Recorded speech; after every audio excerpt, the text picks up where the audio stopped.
हाय। तो लॉकडाउन में मैं अपनी सारी पुरानी फेवरेट बुक्स को फिर से पढ़ रही हूँ। तो कल मैंने ये किताब निकाली और हालांकि मैं इसे 2-3 बार पहले भी पढ़ चुकी हूँ, मुझे ये फिर भी उतनी अच्छी लगी।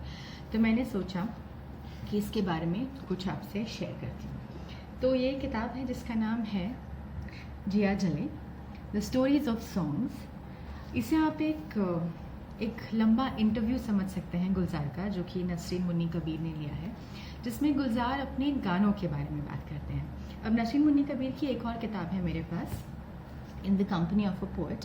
This is also about Gulzar. ये थोड़ी सी ज़्यादा बायोग्राफिकल है, जिसमें गुलजार के स्ट्रगल, उनकी लाइफ, उनकी इंस्पिरेशन, उनके शुरुआती दिनों के बारे में बात की है और उनके काम के बारे में भी बात की है। Whereas this book specifically talks about the more popular songs of Gulzar's. तो अगर आप इन गानों के पीछे की कहानियाँ जानना चाहते हैं, एनेक्डोट्स जानना चाहते हैं, then I think it's a good buy.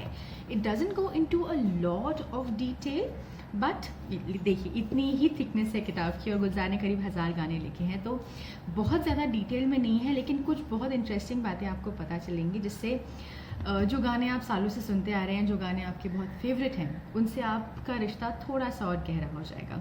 सो इस किताब में गुलजार कई चीज़ों के बारे में बात करते हैं कि जो उनके पॉपुलर सॉन्ग्स हैं, उनको जब वो लिख रहे थे तो उस वक्त उनकी इंस्पिरेशंस क्या थी, या किसी एक एक्सप्रेशन के लिए उन्होंने एक स्पेसिफिक वर्ड ही क्यों यूज़ किया। गुलजार के गानों की ख़ास बात यह है कि इमेजरी बहुत विविड होती है। Most of the songs are very visual, you can almost picturise what he is saying. So वो शब्दों का चयन वो कैसे और क्यों करते हैं, ऐसी कौन सी ऑब्जेक्ट्स हैं हमारे सराउंडिंग्स में जिनसे वो इंस्पायर होते हैं। चांद का जिक्र गुलजार बहुत करते हैं, वो उनके इंस्पिरेशंस में से एक इम्पॉर्टेंट इंस्पिरेशन है। इसके अलावा वो बात करते हैं उन स्ट्रगल्स की जो उन्होंने और बाकी आर्टिस्ट्स ने मिलके किए इन गानों को बनाने के लिए, क्या क्या चैलेंजेस फेस किए, और ऐसे बड़े बड़े आर्टिस्ट्स के बारे में उन्होंने इंटरेस्टिंग बातें बताई हैं, जिनसे कि उन गानों से आपको लगता है कि आप थोड़े से और करीब हो गए हैं। गुलजार इसमें एक और बड़ी इंटरेस्टिंग चीज़ की बात करते हैं कि जैसे इंटरनेट पे आप देखते हैं कि कई बार लोग किसी और का काम चुरा लेते हैं, प्लेजरिज्म करते हैं। गुलजार उसके उलट एक फिनोमिनन की बात करते हैं कि लोग कुछ भी सब स्टैंडर्ड शायरी और पोइट्री लिख के नीचे उनका नाम लिख देते हैं। So everything that you find on the internet with Gulzar written नीचे isn't necessarily from this great man. Some people are just writing whatever they want और नीचे वो इनका नाम लेके उसे बेचने की कोशिश कर रहे हैं। So how does he deal with it?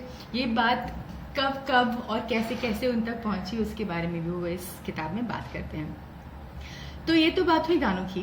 अब मेरा जो सबसे फेवरेट गाना है वो भी इस किताब में है। अगर आप गुलजार के फ़ैन हैं तो देरा चांसेस हैं कि आपको अपना पसंद का गाना इस किताब में मिल जाएगा। तो जब मैंने किताब पढ़नी शुरू की and I found my favourite song, मैं बहुत ज़्यादा खुश थी। और ये फेवरेट सॉन्ग शायद तब से फेवरेट है जब से मैंने इसे पहली बार सुना था। जैसे मूवीज़ में या किताबों में या खाने की चीज़ों में एक फेवरेट चुनना मुश्किल होता है।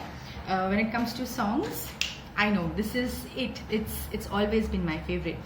सो जब पहली बार सुना था तब शायद समझ में नहीं आया था, मैं बहुत छोटी थी, but I still felt that whatever I was listening to was something very pure and that stayed with मी।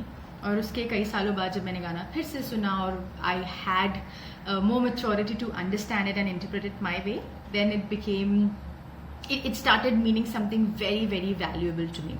तो 1970 में एक फिल्म आई थी जिसका नाम था खामोशी, जिसमें वहीदा रहमान थी और राजेश खन्ना थे, धर्मेंद्र थे। म्यूज़िक था हेमंत कुमार का और लिरिक्स ऑफ कोर्स गुलजार के थे। आई थिंक स्क्रीन प्ले भी उन्होंने लिखा था।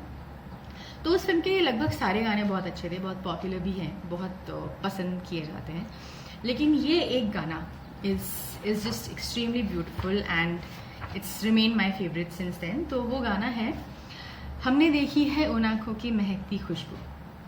अब जब पहली बार मैंने गाना सुना था, मैंने सोचा था ये आँखों की खुशबू ये क्या चीज़ है। And not just me, critics also back then thought कि ये थोड़ा ज़्यादा है, मतलब अब क्या आप किसी भी चीज़ को पोइट्री कह के बेचेंगे, जो आपके मन में आएगा वो लिख देंगे क्या। So the song wasn't very well received by the critics back then, but see, it's become a legend now. It's a song that's I'm sure is a favorite of many Gulzar fans like me, many music lovers like me. तो मैं इसकी layers को appreciate नहीं कर पाई थी। जब थोड़ी बड़ी हुई और शायद किसी की आंखों में वो मुझे खुशबू दिखी तो इस गाने का मतलब समझ में आने लगा। और फिर ये समझ में आया कि एनी थिंग ऑफ ब्यूटी, जैसे एक पेंटिंग है या एक फूल है मान लीजिए, जिसे आप देख रहे हैं, तो आप उसे सिर्फ देख के उसकी सुंदरता को कंज्यूम नहीं कर रहे हैं। Anything beautiful, anything meaningful has to be consumed with all your senses. हम चाहे रियलाइज ना भी करें, कहीं ना कहीं हमारे सारे सेंसेस इंगेज होते हैं to consume and make that thing our own. So ये गाना मुझे उस चीज़ की याद दिलाता है, and it somehow keeps coming back to me with I am low और समथिंग रॉन्ग इज हैपनिंग। कहीं ना कहीं मुझे ये रेडियो पे चलता हुआ सुनाई दे जाएगा, कोई इसकी बात कर लेगा, कहीं ना कहीं से ये गाना मेरे पास वापस आता रहता है। सो मुझे ये गाना बहुत ज़्यादा पसंद है। इसके अलावा इसमें गुलजार के पहले गाने से लेके, मतलब मोरा गोरा अंग ले ले से लेके बीड़ी जले ले तक, मतलब एक तो इनकी रेंज की कोई हद ही नहीं है। ये हर किस्म के गाने लिख लेते हैं, हर किस्म के इमोशन के लिए इनके पास शब्द हैं और बहुत खूबसूरत शब्द हैं। लाइक ऐसे ये मेमोरीज, ये शब्द, ये फीलिंग्स लिंगर करती हैं और आपको शायद याद दिलाती है उस टाइम की जब आप इन गानों को पहली बार सुनते थे, फिर अब आप थोड़े बड़े हुए, फिर इन गानों को आपने फिर सुना। So basically you sort of grown older with these songs, therefore they mean so much to me. तो अगर आप भी गुलजार के फ़ैन हैं और उनके गानों के बारे में कुछ जानना चाहते हैं तो ये किताब आप खरीदिए। मैं नहीं दूंगी, मैं किसी को बोरो नहीं करने दूंगी, अपनी किताब खरीदिए। और अगर आपने ये गाना नहीं सुना है तो आपको जाके ये गाना सुनना चाहिए। इस सुख से अपने आप को वंचित मत रखिए। गुलजार के बाकी भी बहुत सारे गाने हैं, आई एम श्योर आप सबने ऑलरेडी सुने होंगे, नहीं सुने हैं तो सुनिए। और इस वीडियो को ख़त्म करते हैं मेरे फेवरेट सॉन्ग से। नहीं, मैं गाऊंगी नहीं, I can't Singh, so I just read it out. It's beautiful words, beautiful poetry, and या हियर गोज़। हमने देखी है उन आँखों की महकती खुशबू, हाथ से छू के इसे रिश्तों का इल्ज़ाम न दो। सिर्फ एहसास है ये, रूह से महसूस करो। प्यार को प्यार ही रहने दो, कोई नाम न दो। प्यार कोई बोल नहीं, प्यार आवाज़ नहीं, एक खामोशी है, सुनती है, कहा करती है। ना ये बुझती है, ना रुकती है, ना ठहरी है कहीं। नूर की बूंद है, सदियों से बहा करती है। सिर्फ एहसास है ये, रूह से महसूस करो। प्यार को प्यार ही रहने दो, कोई नाम ना दो। मुस्कुराहट सी खिली रहती है आंखों में कहीं, और पलकों पे उजाले से झुके रहते हैं। होठ कुछ कहते नहीं, कांपते होठों पे, मगर कितने खामोश से अफसाने रुके रहते हैं। सिर्फ एहसास है ये, रूह से महसूस करो। प्यार को प्यार ही रहने दो, कोई नाम ना दो। Thank you for watching. Bye.